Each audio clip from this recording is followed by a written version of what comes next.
Hello, everyone, and welcome to the Furidashi Podcast, the year of Metal Gear, in which we discuss the great works of the brilliant genius Kojima Hideo. This time around, we will be talking about Metal Gear Solid 3, Snake Eater. And you're probably wondering, why has Nicholas adopted this weird voice? It's to try and cover up for the fact that he's probably going to have some nasty things to say about this game's design. But before we get into that, I want to introduce you to our co-host, Lauren Ash. Lauren, say hi to everybody. Hi, everyone. I will be the nice edition of this game because for all intents and purposes, I really loved playing what I did play. So much, in fact, that I would have rather to have more gameplay in this game than all of the cutscenes that I had to watch. And or accidentally skipped and then had a radio call about and realized that I needed to go to YouTube and then watch what actually happened. Oops. Yeah. So I will be nice, and I'm not going to change my voice because I think I'm generally nice, though I'm situationally not great. Lauren is going to be Light Snake for this episode, and I'm going to be Dark Snake for this episode. Yes, I will be Light Snake for this episode.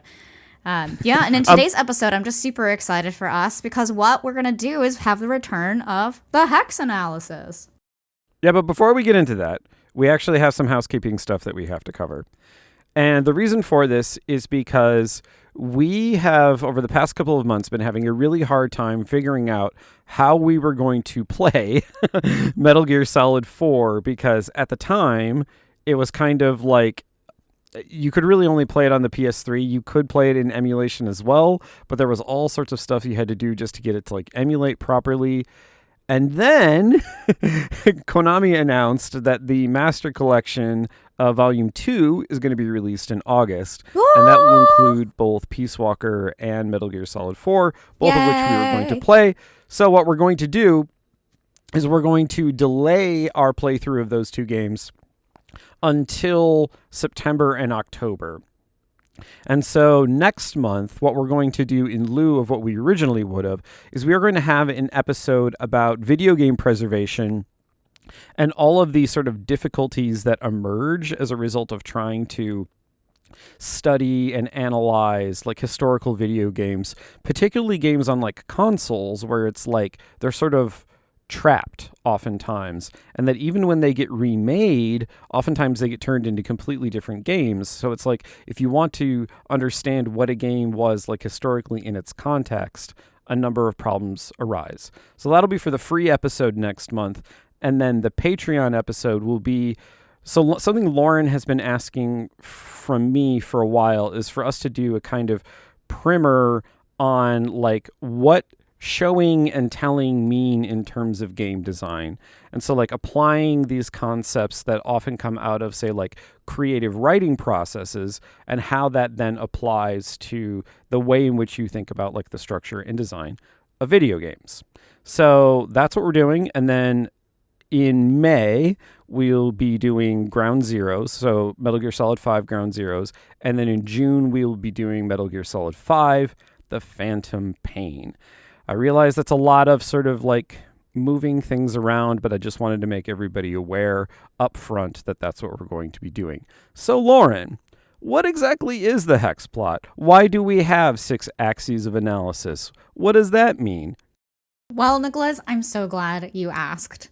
The hex plot is an educational tool that we've developed for everybody here, not just to rate and explain the game designs, as well as kind of the aesthetics and the mechanics of Kojima's properties and titles, but actually for it you could use for any sort of game out there. So the first axis of our hex plot is psychodrama. That's the actual psychological and internal conflicts of the characters. There's going to be second is going to be cinema, or the cinematography. This one we kind of go back and forth on about what we actually mean by cinema, but you'll see in our discussion what it means. Third is going to be lore, and this is different than storytelling in that the hex plot is kind of the whole experience. But lore is going to be the background information, kind of the depth of the world building. Then we'll have combat, and combat is exactly what it sounds like. How much or how little is combat, and generally kind of like actions that you take in the game. 5 is going to be camp. So that's going to be how campy is it. Nicholas has a much better definition of camp than I am, but I'm going to move on to 6, which is my favorite / least favorite in all of the games, and to round it out with misogyny / dudes rock. I think that I love our hex plot, Nicholas, because as much as we've kind of talked about it specifically birthed out of kind of like Hideo Kojima's and all of the Metal Gear kind of like games, what I've found is I can use this hex plot even for other kind of games as well that I've been playing. And I really love the misogyny one, because then you can also kind of look at implicit or explicit sexism in games. Yeah. It also is really great because you can turn misogyny into feminism. And I'm kind of going in and detailing all of this for you, lovely, amazing furry-dashers out there, because we originally had these on our Patreon episodes for the first couple of titles that we had been doing for the Metal Gear year and a half or two. However long it's going to be now. But now we're bringing it to the free episode to provide you guys structure and a detailed analysis of Metal Gear Solid 3, Snake Eater. Anything to add to those? So I'll explain camp a little bit. So what we mean by camp is the way in which, like, you know, if you think about, say, like drag queens, where there's a presentation of, say, like gender and gender roles, but in such a way as to sort of like fundamentally question and or undermine them. So the idea of something being campy is that, like, you can read it on multiple levels. You can read it as being serious, as being sort of like a serious representation of, say, like gender or a particular like theme or trope or like a type of character. But the way in which it is presented sort of like dramatically in the game causes you to sort of like question what is going on, or like whether or not the game is actually trying to sort of like undermine that representation. And so it sort of functions as a kind of implicit critique of the very thing that it's presenting. That's camp. And then something else that I wanted to mention was psychodrama, about how I mentioned that psychodrama is really about that kind of theatrical presentation of the internal conflicts of the actors and or of the characters in film and TV, and also, right, in video games. And I actually wanted to kind of contrast it because of a user's post that came to us. And I wanted to shout out and just go, thank you so much for engaging in our arguments here, for any of you fans out there that have really well thought critiques that you want to share, especially because we're all kind of fans of this game. But I absolutely love reading these kind of letters. And I wanted to point out that for this particular hexbot, and I think for Kojima's work as well, that psychodrama is such an important axis because it's how much is the implicit or internal struggle of a character versus another type of kind of critique known as melodrama, which is a more heightened tension and very explicit and kind of exaggerated way of presenting kind of the same psychological themes. Right? Yeah. And so I think that remembering that we're tackling psychodrama versus melodrama here is really, really important. And Nicholas, I know you had also wanted to kind of shout this out as well. So kind of in framing that, that's kind of my response there. And I really loved reading it. So shout out to our listener, Rare Hydrogen. It'll be more relevant in the sort of like the later part of this episode, but I also wanted to thank them for their very thoughtful response to our previous episode, and also to encourage others out there, if you have good faith critiques, emphasis on good faith, to make of like any of our episodes, feel free to reach out. I'm more than happy to respond, as that listener could probably attest.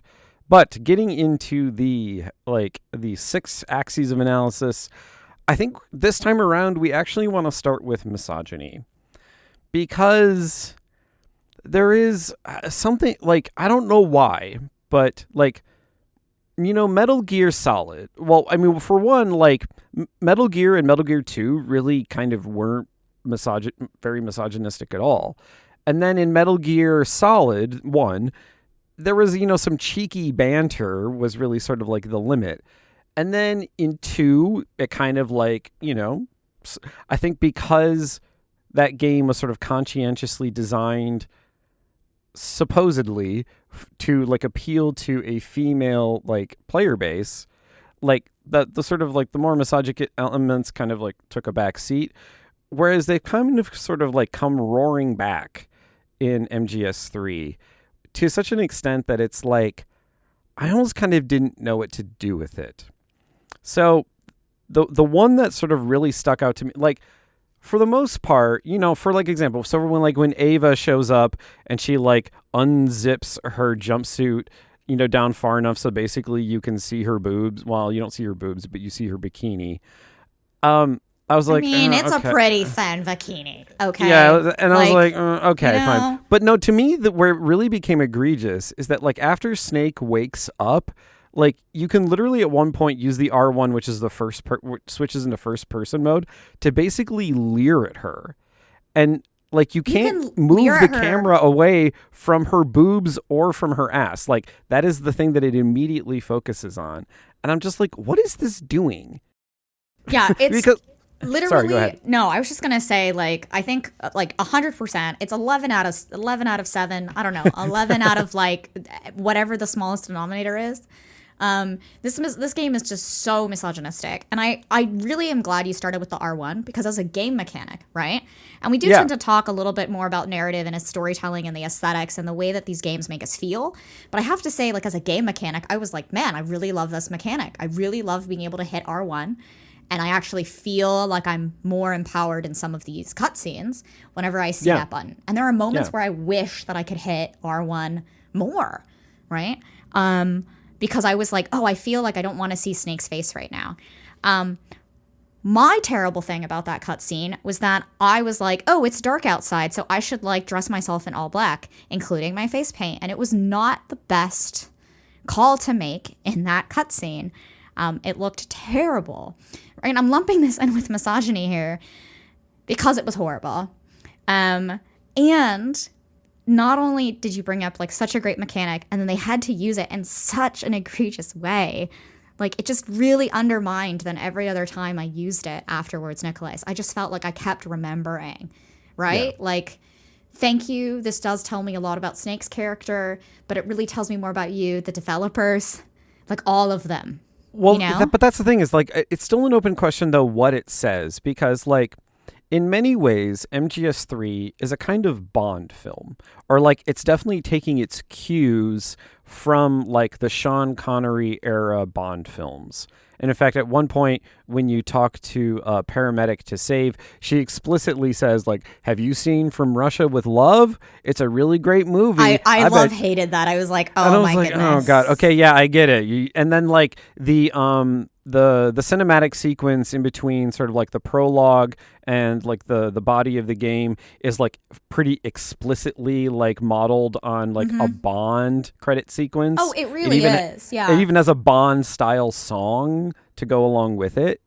And so like if you have that in mind, one possible reading of like particularly Ava as a character in this game is that she is sort of like a Bond style femme fatale. But the problem with that is that that's still a deeply sexist idea of like what a female character is, because it presents this like it's a weird dichotomy, because it's like on the one hand like Ava is clearly depicted as this like really empowered character. She's great at driving a motorcycle. She literally beats the shit out of Ocelot using the motorcycle to like punch and like sweep him, and that's pretty fucking awesome. I'm gonna be clear about that. I actually love her character. This is why anyway. Keep going, Nicholas. But at the same time, like the veneer of empowerment, like kind of papers over the fact that like. So like one sort of like one form of feminist analysis that you can apply to this is that something is sexist or misogynistic like when women are presented as being essentially for men.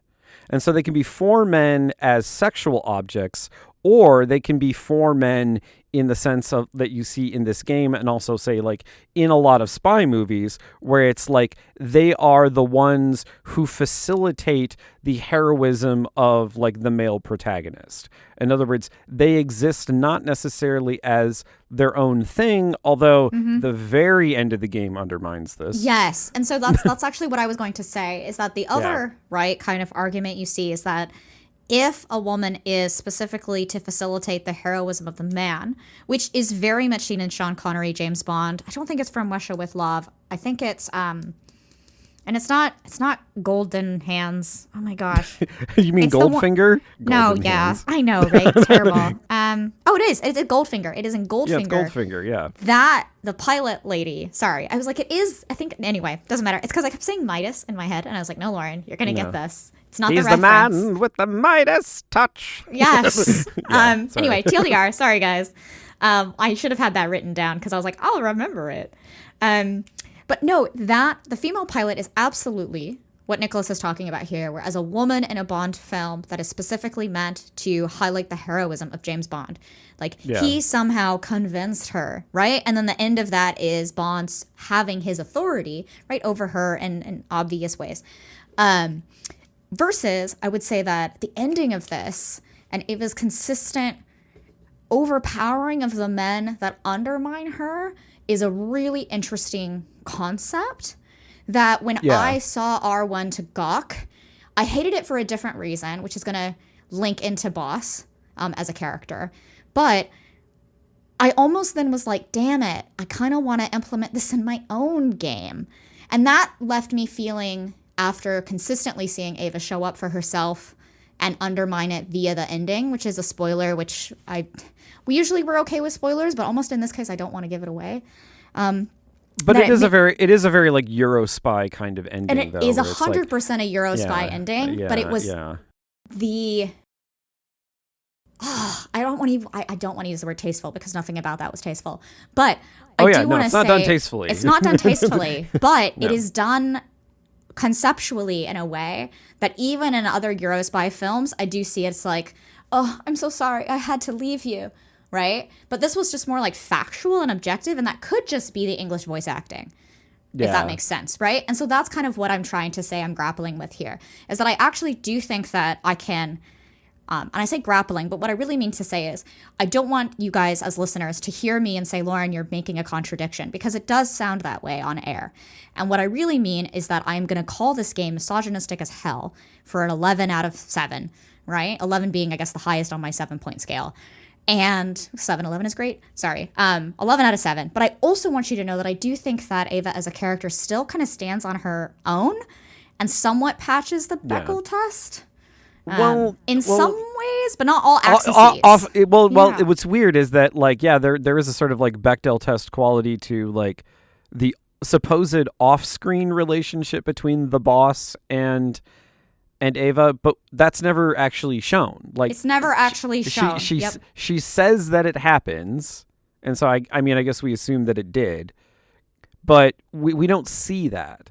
Right. And it's like, and also the fact that like the thing that actually sort of like makes Ava's sexuality interesting in the game basically isn't revealed to you until like the very end. Feels to me a lot like the problem of sort of like, you know, the characters who give their lore dump just before they die. Right. Because also, like, much of what Ava has to say has to do with, like, the other of the philosophers, China, which like keeps getting mentioned throughout the game, but now suddenly is like super important. But it's like, no, it wasn't important throughout the game. you're bringing this up now. But and that happens over and over again. It does. And I think what's interesting for me is here's kind of the two things that I think about when you think of whenever you have a character that maybe you do want to put into your game. And like me, I'm the one that literally on air has said, man, R1 to Gawk is great. Like I hated it in this game and I was really upset by it, but then it made me wonder, what if I did it? And then that's when I know, okay, there might be something here, but I should have been able to move the camera away. Like I should have been able to feel shame, right? I think the user should have had agency there. So the first thing I say, it doesn't even have to be shame, but it, like you have to in some way actually like make it a game of seduction. Like seduction has to actually become a thing rather than just like, oh, I'm looking at a hot lady. Or what I was going to say is what I meant by agency for things. It doesn't have to be, for me, it didn't have to be a seduction. It just have to be there needs to be some sort of call out when you hit the R1 and you can only look at her ass or you can only look at her tits. Like, I think it needs to be hey, get eyes up here. Like, it would be really nice to have reactivity, right? In that moment. And so when that's a negative for me. Improve the gameplay experience of the cutscenes. It would. Now, I'm sure interactivity back then, right, randomly triggering a dialogue line while she's actually trying to give you some very serious information here, would be something. But second, as I was going to say, is that Snake does end up having to intervene in another cutscene, which happens a lot of times when we're watching this kind of from a movie or film perspective, that then makes me feel like she is another damsel, right? A femme fatale set up for the hero. And then once again, then you have to go all the way back to the ending, and then we explicitly get, no, I was actually a feminist argument all along. And so I think that, like, when we look at these things, the fact that it becomes a very end expositional, but a good kind of Euro spy ending, and in the beginning, we do see her being very much able to hold her own and separate herself from Snake. That, I don't know, I really love the character and I have a complex relationship with them, but I still think that, like, the design choices and the fact that unquestionably we're allowed to kind of enter with the gawking, as well as the introduction of, Boss being like that mother figure and constantly emphasizing feelings. Yeah. We should talk about the Boss. Yeah. And so now we need to talk about Boss. And that's why I was like, look, we can say on misogyny forever, but we probably shouldn't because I think it's been a while. So let's talk about Boss as a character. Yeah, so like there is this interesting, so like for us, the psychodrama in this game really kind of gets dialed up, I would say, to at least a 6, if not a 7, precisely because what is happening in this game is that, like, everything about now we have revealed that, like, the Boss Snake relationship is actually a repeated pattern. And so then in this case, there's an added complexity to that we haven't really seen before. Namely that, like, if, like, for example, in Metal Gear Solid 1, where Liquid Snake kind of talks about the, like, Boss Snake relationship solely in, like, these genetic, I guess you could say, legacy terms, here there is this complex, like, almost Freudian thing going on between Naked Snake and the Boss, because on the one hand, like, the way that their relationship is presented throughout the series is kind of almost as, like, an asexual romance, if you will. But then at the very end of the game, when you have the final fight of the game between Naked Snake and the Boss, there is all this stuff about, like, her as, like, a mother figure, and the fact that, like, you know, she too decides to, you know, unzip her jumpsuit so as to reveal her chest. But no, it's her scar. It's not her. But it's chest. all about her scars. Oh. No, but the scar. Okay, but the scars are important. It does not cup her boob in any way. Yeah. No, I mean, the scars are important though, because she's more of a man because she doesn't wear a bra. First of all, for those of you out there who don't know this, that is not what C-section scars look like. Yeah, they don't crack your chest open. Yes, that is not where the baby comes from. To pull the baby. Which in Death Stranding, Kojima absolutely now discovered where babies come from. Yeah, he now know where baby come from. But back then, he know had how no baby idea. made. Yeah, he had no idea. Yeah, no, but I mean also because like the visual presentation of the scars is important because they look like a snake on her chest. And that is where she reveals that, like, you know, she was pregnant going into the commando raid that they performed at the beginning of the Second World War. And that, like, she gave birth essentially, like, on the beach of Normandy, which is kind of absurd. But then that child was taken away from her. So, like, the way she sees the relationship is almost as, like, a mother-son relationship rather than as, or rather that it's more complicated because it's like they both developed this new combat style together, which makes it seem like, you know, they're on equal terms, and he sort of like overcomes her as a result as an equal. but also at the same time, she sees him as his legacy, as if she's like the parent and he is the child, which is then reinforced at the very end of the game when Lyndon Johnson, of all people, promotes him to Big Boss. So now he has taken over the boss subject position.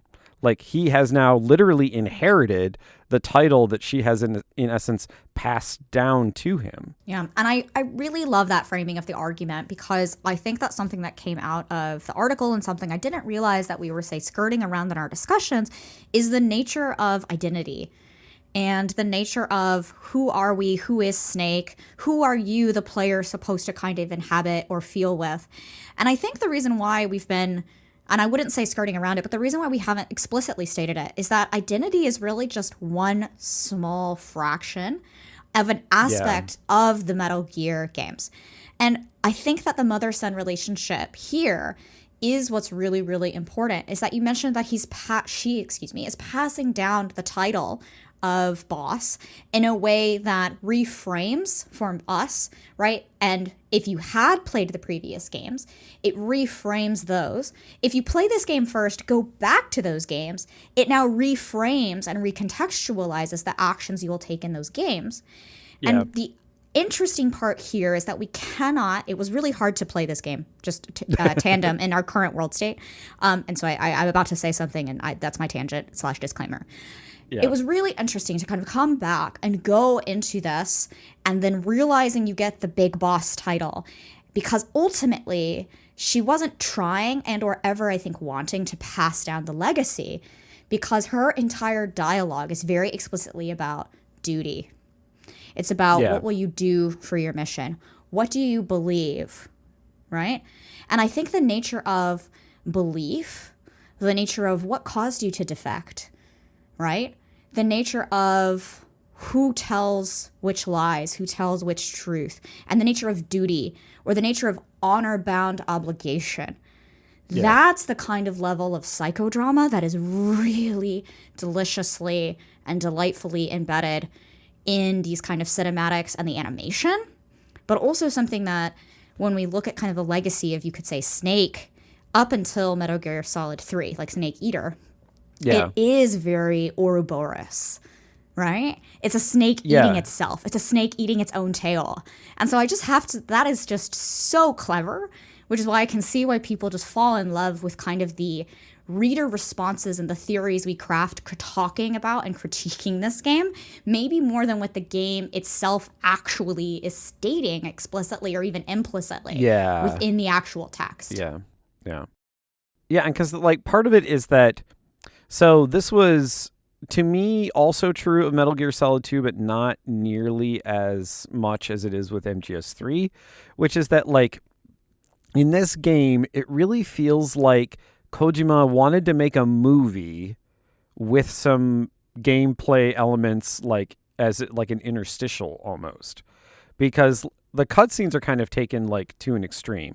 And I wanted to use that as a way to sort of like transition from the question of like, what is the psychology being presented here versus like the actual cinematic presentation. Yeah. So like, the cinematic versus To wrap up psychodrama, just so everyone's clear, we did give it a 7 out of 7. That's my score. I think it's 7 out of 7. I think we might revise. I'll say 7. I'll bump it up to 7. We can always revise this if we come back for other Metal Gear Solid titles. But it definitely is also because this is foundational. Like, so because we went back in time, because we're now saying that, like, okay, the boss snake dichotomy is now like a foundational subjective principle for how characters are like situated against each other.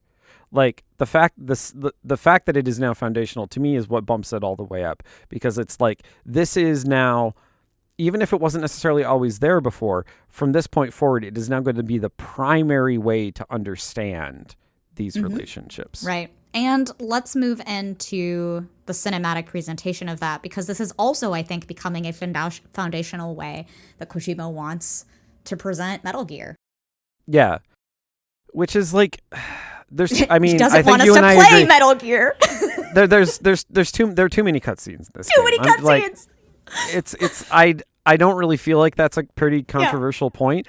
because the thing is, it is often to the detriment of the combat encounters. It's so sad.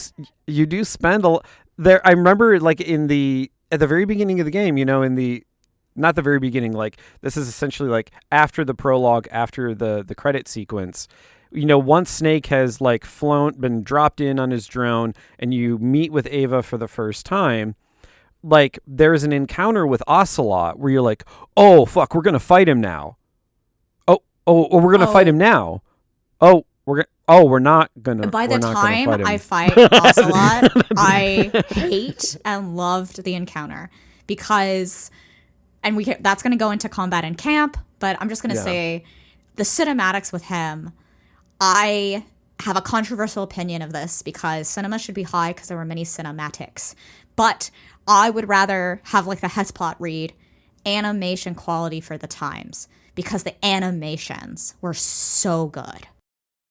Yeah, so when I presented this to Lauren earlier, I was like, oh no, actually cinema should be a 7, but then like in parentheses, derogatory. Yes. 7 out of 7 derogatory. And that's a bad thing. Yeah, because and this is what I then started arguing with Nicholas about, is like, how do I actually rate cinema or cinematic presentation when it is so high, when it actually, and for me, actively deterred me from watching them because I felt that the gameplay was so good. And so we have kind of, for me, we usually don't put cinema and combat next to each other on our hex plot, like we try to like switch it up. But for this, I really truthfully played an hour and a half of the prologue. I say played in very, very heavy. Yeah, I watched an hour and a half of the prologue. I watched an hour and a half of the prologue, and I played 10 minutes of it. And most of the 10 minutes was me getting lost in the jungle and also forgetting that alligators exist. Oh yeah, those alligators will slap your ass. Oh man, I actually shouldn't really say fun, that on actually. air, so I'm not going to say what I was about to say on air. Okay. But let's just say that alligators always got me.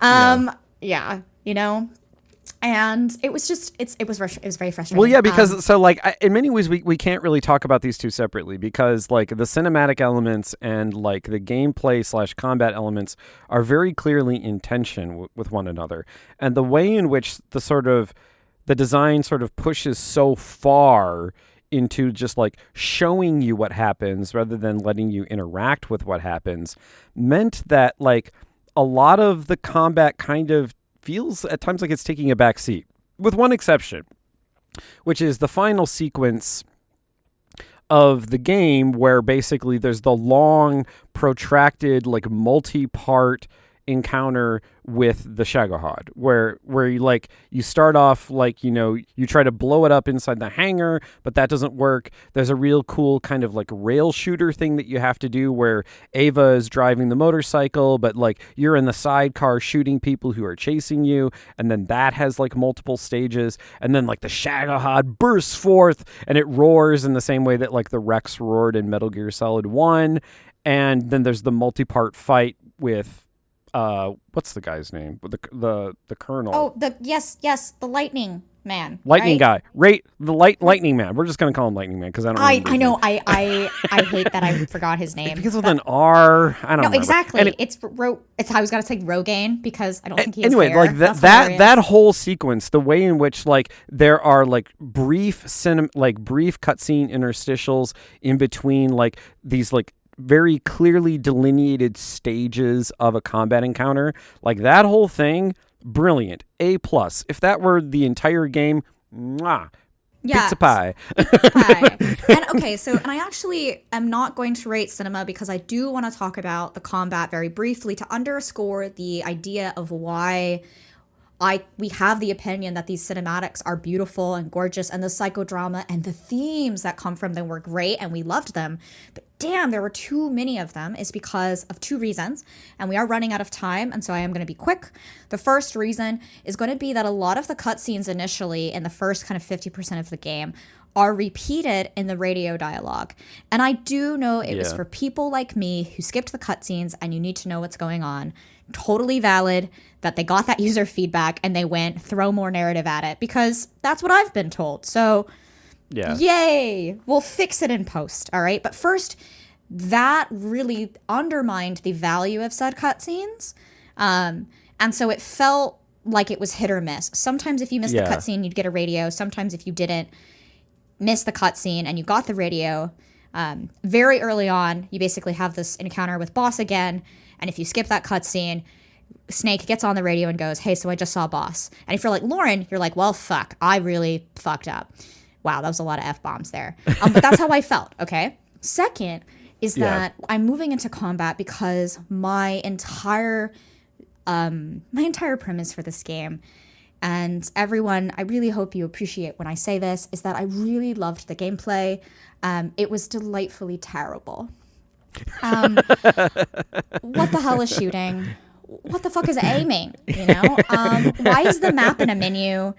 Why do I have to equip different like sonars, etc.? I'm saying all of that with love, okay? I am saying it with love. Trust me. Because I really, really liked the camouflage. I was like, that's so new. Like, that's really cool. Every time I slowed down, I took a breath, I took a moment, and I played Metal Gear, I actually started to see elements, this is a huge leap, everybody, of the Death Stranding pacing of what do you need to do, what are you going to use, when are you going to use it, why are you doing this, why do I have to go through 3 menus, God, this is awful, oh, I did it. That's what I'm talking about when I say slowed down and delightfully terrible. It's because it is not an easy game to play. The Ocelot battle, I think, took me 15 minutes. No lie. And it's probably one of the easiest. It's literally point and shoot. And that was very hard for me because it is very hard to point and shoot because I'm so used to the kind of modern, right, L2, R2 kind of aiming control scheme that we see in all these modern shooters. But it was kind of delightful to have that terrible experience. So what's interesting... But also... Oh, keep going. Yeah, no, I'm really done. Yeah, I just wanted to say that, like, so for those of you who are not Patreon subscribers, go to patreon.com/Furidashi, where you can sign up for all of our bonus episodes and our huge back catalog, including previous Patreon episodes for the year of Metal Gear. When we first conceived of these axes, combat was essentially like a continuum. 0 didn't necessarily mean bad combat, and 7 didn't necessarily mean good combat. 0 meant that like the game was pushed all the way towards the stealth side of things. Because if you go back to our episode on Metal Gear, the reason why stealth is sort of introduced in this way in this series is because Kojima was trying to make like an anti-war game and to like make a game that eschewed combat mechanics. So like stealth within the series represents not combat mechanics. And then like all of the stuff with like shooting, with all the various types of guns, with, you know, your sniper rifles, your rocket launch, your RPGs, et cetera, et cetera, et cetera. Like that's full hog, like classic, good old fashioned shooter mechanics. But the thing is, like in this series, these two things are always in tension with one another. And what's kind of perplexing to me and what makes this one kind of hard to rate. So like I would put it at about like a 3.5 to a 4. And the reason why is because the game is constantly telling you this is a stealth game. You gotta stealth. Like every time you talk to 0 on the radio, he's like, you gotta sneak in. Don't kill anybody. You gotta sneak in. It's all about stealth. Use your camouflage. Stealth, stealth, stealth, stealth, stealth. At the same time, the game gives you 50 billion guns, which are frankly just much more straightforward to use than all the stealth stuff. Like for me, it literally was just easier to like trank everybody and just run past them. Like, because it's like, I don't need to stealth. I have the stealth gun. Like I have the sneak gun. I have the knockout gun. That's all I'm going to use. And that really was all I used, unless like the combat counter like specifically requires you to use something like, say, the shotgun when you're fighting the pain, because you have to use the shotgun to clear away the bees. Oh my God. Yeah. You don't have to use the shotgun because I didn't have it. Oh, you don't? Yeah. Oh, I thought you had to use the shotgun to clear away the bees, because the ground like around his like little stone pedestal is littered with shotgun ammo. So I just assumed that you had to use the shotgun. Okay, so this is where Lauren talks about how she played on easy mode because when she got to the first Ocelot fight, she just couldn't do it. I ran out of ammo. I was zero out of bullets. And if you use the trank gun, nothing happens. Like, that's how bad I got. Just so everyone's clear. When I say I couldn't point and shoot. So I go back. I go back. And then I was much faster. I go all the way up. I go to Ocelot. I'm on easy mode. And they have bullets for the guns that you have. I also didn't realize that I had guns in my inventory that I could have actually equipped, and that's probably why they didn't spawn ammo. And like, this is like a thing that you have to learn, when you play the second game. But no, so I get to the beekeeper, which is Payne. I actually know his name, and I use the AK. Because I ran out of ammo on my pistol. Okay. Yeah, and so you don't shoot away the bees. What I did is I just jumped into the pool of water, and you come back up, and you just wait for the bees to clear, and then you just shoot him. You can just wait for them to disperse. You don't. Yeah. Because you can also use the shotgun to force them to disperse. I didn't realize that you could force the shotgun to disperse. So see, this is why I think that this game is still a very, like, for all intents and purposes, is a really great game, because I like how you're like, well, unless you have to use a shotgun, and then on air live, I'm like, excuse me, now I use the AK-47. Well, but that's the thing, is that I really like the combat encounters in the game, but the problem is they kind of get short shrift. They do, and I think it's especially because with the first Ocelot fight, I really wanted to fight him in the prologue, which everyone which is basically before the title scroll, and I really wanted to feel that level of tension. So by the time I got to this kind of shootout, it didn't feel like it was earned for me, the player, though it probably was earned for Snake. And this leads us into, I think, camp really, really nicely. Because Ocelot is like the epitome of camp. He is the epitome of camp. He is the epitome of bro. And so to kind of round this off, I still can't rate Cinema, and I think that we should keep it at a 7 out of 7 derogatory. Or I think so. More realistically, like a 4 out of 7, a 4.5 out of 7, because I think 100% of the cinematic implementation is so well executed, but I only think 50% of the cutscenes are needed. And so after this episode airs, we'll always kind of talk about we'll actually post, right, what the actual hex plots are. Combat, I do agree with you for a 3.75, 3.25, because the combat and the mechanics are really well done. It's just there aren't enough of them, and some of the combat encounters feel undermined. Yeah, it feels like the game can't really commit to either being a full stealth game in the mode of, say, like, or like a full just like infiltrator, like operator. But I will say, I actually prefer, I do think it's more stealthy, because you said you used the shotgun and you were very hands-on. I was hiding in the water for more than 50% of my encounter with Payne, and that is pretty stealthy. Well, you do have to go in the water to avoid the bees. Yeah, so but I was actually swimming, and you can shoot him from the water. Oh, I didn't know that. Yeah, like I maybe me being really bad at this game is showing maybe how really good I am at stealth, everyone. I am sneaky. All right, let's wrap up here with some of the camp and the lore kind of hex plots, because we're kind of getting to the end at the time of our free episode. We'd love, and obviously we could talk forever about this, but I do think that the Cobras, and particularly Ocelot himself, is just, and I love it too, because he doesn't have a name like any of the other Cobras. So you kind of know he's going to be your bro. He's Ocelot. He's a because Ocelot's he's not the Ocelot in the way that they're all the fury, the sorrow, etc. Oh man. But the thing is, like, I've actually felt like overall though, this game, even though Ocelot is a very campy character, and every time you run into him, he's always doing something absolutely ridiculous. But other than that, like outside of that, it's a very earnest game. Like the dialogue scenes between, the boss and Snake, the dialogue, like a lot of the dialogue really wants to be understood earnestly. Yeah, we have a lot of recurring gags from previous iterations, like the fact that, Sokolov pees himself, which seems to be something the scientist always does. The scientist character always pees themselves. It's almost like all of the like long monologues about like duty and loyalty and like, what it means to be a soldier, and how there's always like shifting sides, and this sort of like also gets into the lore of the game. Like there's these constantly shifting sides. Soldiers find themselves on one side at one moment, on another side at the other moment. So it's like hard to know how you should define your duty and like your sense of honor. Like that all to me seemed like it was being presented very earnestly. And so like I didn't feel like you got as much of a reprieve in terms of like the sort of the goofiness that we have seen otherwise. And so for me, camp is really kind of more like a 2 or a 3 here.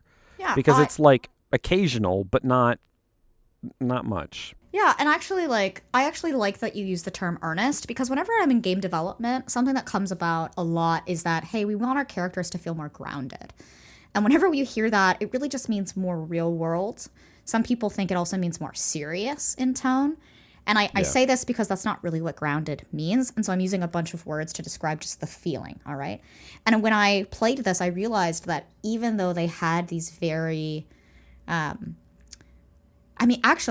though they had these kind of like names and maybe campy mechanics, like using hornets as a weapon is very camp, okay? Yeah, But definitely. the camp was more absurdist and less a commentary. Like the bees weren't a part of his backstory in the way that, say, in Metal Gear Solid 2, like we saw a lot of them had my name is my backstory. Lightning Guy gets a bit of a pass. I feel so bad that I don't remember his name. But like Lightning Guy is actually like built up throughout the entire game so that like you can see that his mechanic and is lightning. It's a real world mechanic, right? The Cobras had real world feelings, like real world stages, all stages of grief, right? Of trying to get over something you've lost or let go. And I know this is really interesting because we keep kind of bringing it back to themes and like psychodrama here. But that's what we're talking about when I say groundedness. It's something that is very earnest and very sincere and very serious. And then camp for me was really only found, I would say, in Ocelot, which was just a very literal kind of like comedic relief. But then actually at the end of it became a very earnest, almost like bro figure for Snake. Yeah. Right? And so it was just kind of interesting because, we didn't really get comic relief in this game, I would say. So maybe we can let this episode go a little long because I want to cover lore and I also want to cover like the thing that we wanted to wrap up on. Yeah. So like lore wise, so for camp, would you agree like a 2 or a 3? Yeah, I think camp is going to be a solid 2 for me. Yep. I'm going to rate it maybe too low for you guys, honestly, because Ocelot is so hyper. But let's look at compared to all of the other characters. Because the thing is, and the reason why I feel like sort of like the goofiness in the camp is sort of like diminished in this game is precisely because like this game is basically like one giant lore dump. And so if we're going to be rating camp like lower, lore has to be like at least a 6, because what has happened in this game is that like the sort of like conspiracy thing that was sort of mentioned for closer to the end of Metal Gear Solid 2 and is sort of non-existent in Metal Gear Solid 1, like that whole idea of like the philosophers, the wise men committee and the philosophers legacy, and then become the patriots, like that is now like the standard lore for Metal Gear, and it is this game that establishes that.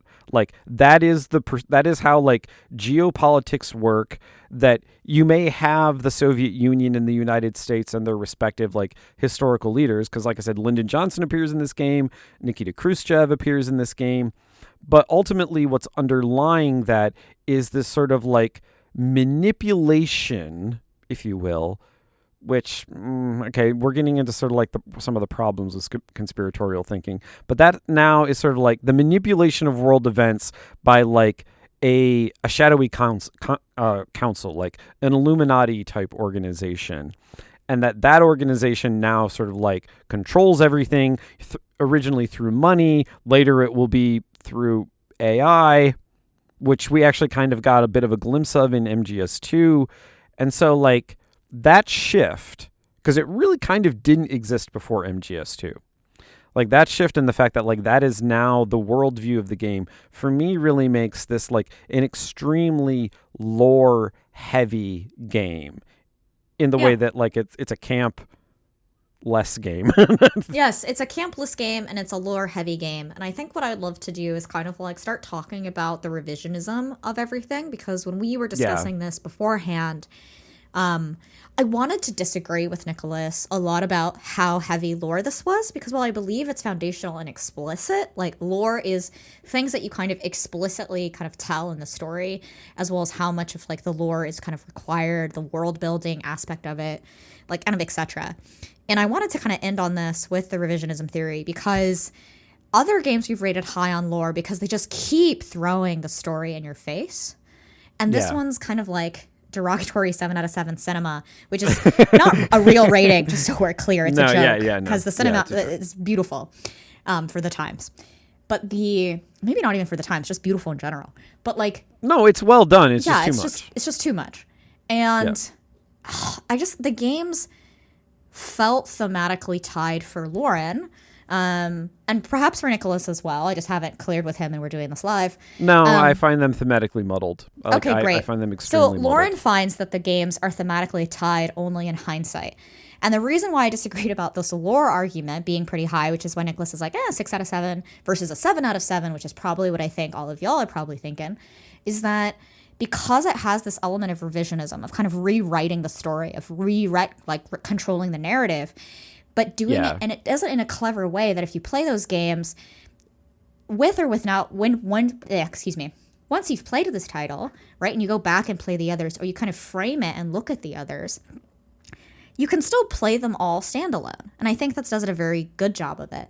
And I just think that, like, it's really hard to say that this game's reestablishes the lore in a way, for me, where lore feels foundational or feels more like it expands the world. Instead, lore for me, while it is a lot and is very explicit and is a 6 out of 7, but it's not a 7 out of 7 because the lore doesn't make things more clear, right? It really just adds more layers of drama on top of it.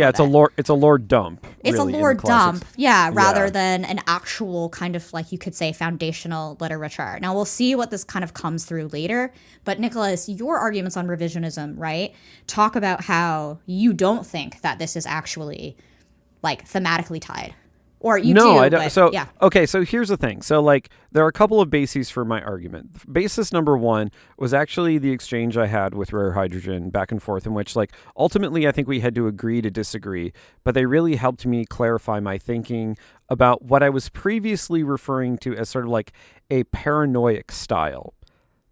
I now no longer think that's correct. I think I was onto something, but I couldn't describe it correctly. So, like, in the companion booklet that came with the Master Collection Volume 1, it's digital, and you can, like, access it, through your PlayStation. But it identifies 6 pillars of, like, the entire Metal Gear series. Pillar number 1 is that game systems revolve around stealth. I think we can all agree that, obviously. Pillar number 2, storylines with themes that shine a light on real issues. Yeah, sure. Pillar number 3, cinematic sequences and camera work. Was that really true of Metal Gear and Metal Gear 2? I don't know. Pillar number 4, a saga that tells, and then this is to me where it's like, okay, they really think that sort of like MGS3 is core. A saga that tells a tale of 2 snakes. And the description says, Naked Snake, Big Boss, and Solid Snake, these 2 snakes with differing ideologies fight for their beliefs in a saga spanning past, present, and future. So here you have, like, something that is put out by Konami saying that this is foundational, but this understanding of the series does not exist until Metal Gear Solid 3. And so for me, the reason why it can feel the sort of like the thematic threads that run throughout the series can feel really muddled is because of this constant rewriting and then sort of like situating a much later understanding that is presented late in the series as if it was always present from the beginning. And the reason why I refer to this as revisionist is that, like, you could look at all of this, like, additional information that's being presented, like, in each installment of the series as if it's, like, building out the lore. Like, you have a core idea, and then the next one sort of builds it out a little bit, builds it out a little bit, builds it out a little bit, so that it's, like, expanding the universe of understanding.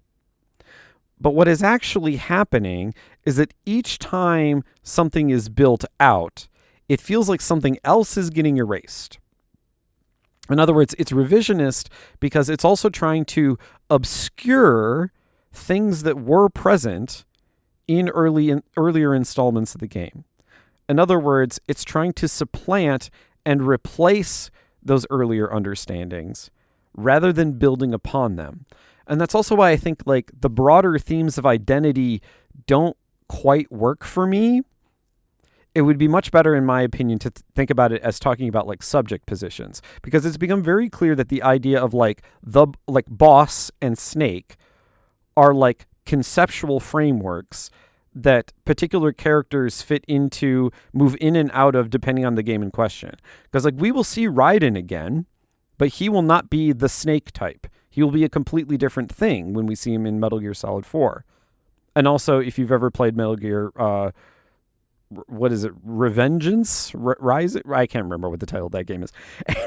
So, but the point is that like, to me, it would be far better to focus on like, what are these established like conceptual categories?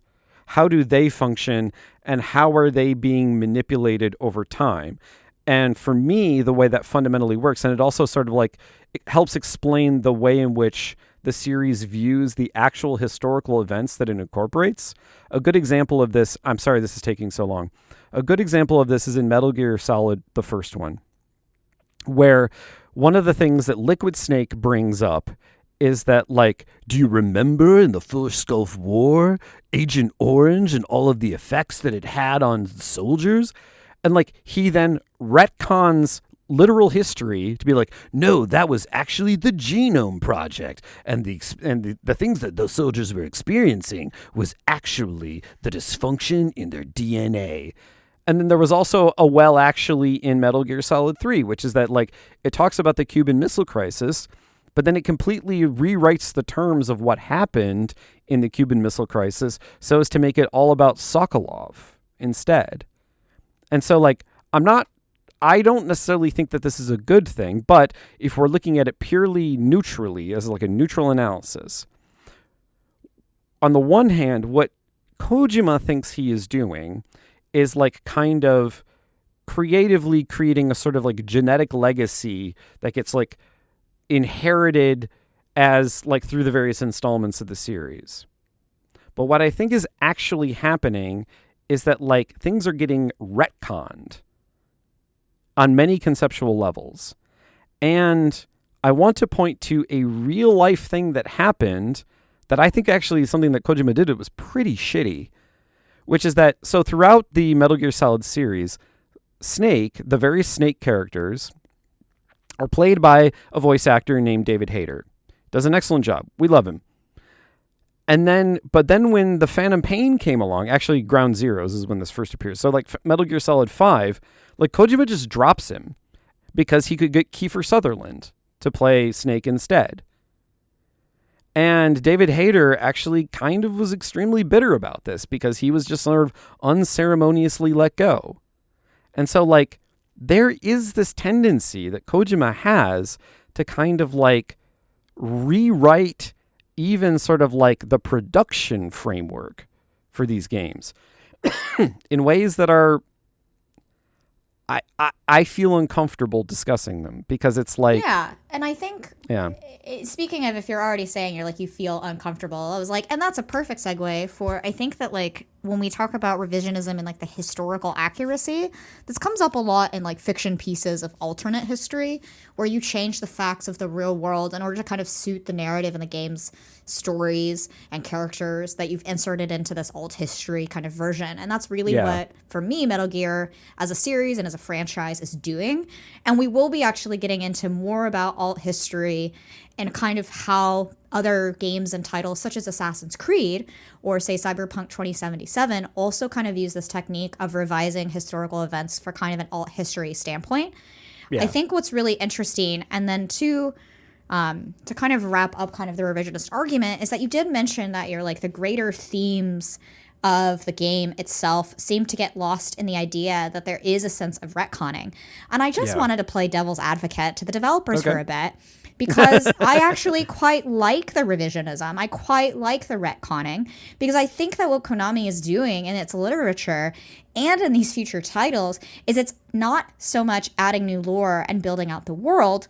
So take this with the Lauren's already going anti-lore in here. But like actually adds up levels and layers of depth to the amount of drama in the game. And I want to end on something that for me, the reason why that depth of drama is so important and why revisionism as a concept or revisionism that happens in these franchises, and maybe also why Assassin's Creed actually didn't revise the history of the Assassin's Creed technology, but then kind of did in other ways, is that honestly, all of the themes and these amounts of drama that appear, the duty, the do you trust your feelings or do you trust your loyalty to your country, right? That was very hard to hear in today's day and age. Your honor, right? The duty bound. What is Snake? Who is Snake? Who does Snake become? Right? Was that I felt like all of these and the revisionists' arguments themselves kind of prove the idea and the thematic kind of statement that Kojima is saying that the society and the roles that you're placed in will always force you to become someone you never thought you would be. And what do you do with that when you find yourself in that position and you can only do that? And I think that's a really kind of powerful reader response theory only you can get to after seeing all of them, which is why I'm like playing developer's advocate here.